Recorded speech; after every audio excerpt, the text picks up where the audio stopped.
Good morning all students. आज मैं आपको +1 क्लास में हिंदी का जो आपका चैप्टर है स्पीति में बारिश के लेखक श्री कृष्ण नाथ जी का जीवन परिचय करवाने जा रही हूँ। श्री कृष्ण नाथ जी का जीवन परिचय, उनका जो जन्म था वो उत्तर प्रदेश के वाराणसी में 1934 में हुआ था। उनके व्यक्तित्व के कई पहलू हमारे सामने आते हैं। काशी हिंदू विश्वविद्यालय में उन्होंने अर्थशास्त्र की MA की उपाधि प्राप्त की। वो मुख्य समाजवादी लोगों से जुड़े रहे, समाजवादी आंदोलन करते रहे।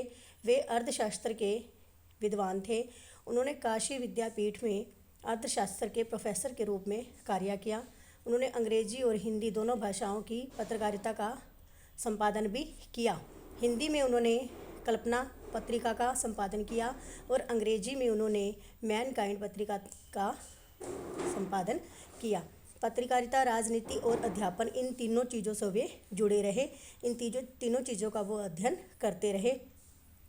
वो समाजवादी बोधशास्त्र के बहुत बड़े ज्ञाता थे। उन्हें लोहिया पुरस्कार से सम्मानित किया गया। उन्होंने हिंदी और अंग्रेजी कई पुस्तकों का संचालन भी किया है। उनकी रचनाएं देखें तो स्पीति में बारिश, लद्दाख में राग विहार, हिमालय यात्रा, किन्नर धर्मलोक, ऐसी उनकी प्रमुख रचनाएं हैं। अगर उनकी साहित्यिक विशेषताओं की बात करें तो उनकी रचनाओं से पता चलता है कि वो यात्रा को लेकर अपनी रचनाएं लिखते थे। यात्राओं में वो एक घूमने नहीं जाते थे, बल्कि वहाँ की यादों को संजोकर अपनी रचनाओं में लिखते थे। वे अपनी स्मृतियाँ जो रचनाओं में उतारते थे लोगों को अच्छी लगती थी।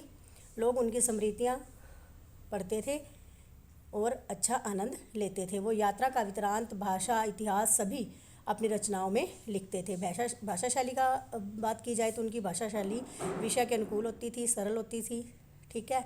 उनकी अंग्रेजी, उर्दू, हिंदी, तत्सम आदि शब्दों का भी प्रयोग करते थे वो अपनी रचनाओं में। उनकी अगर रचनाएं देखी जाएं तो उनमें पूर्ण क्षमता होती थी। वो अपनी रचनाओं में अपनी यात्रा का वृत्तांत करते थे।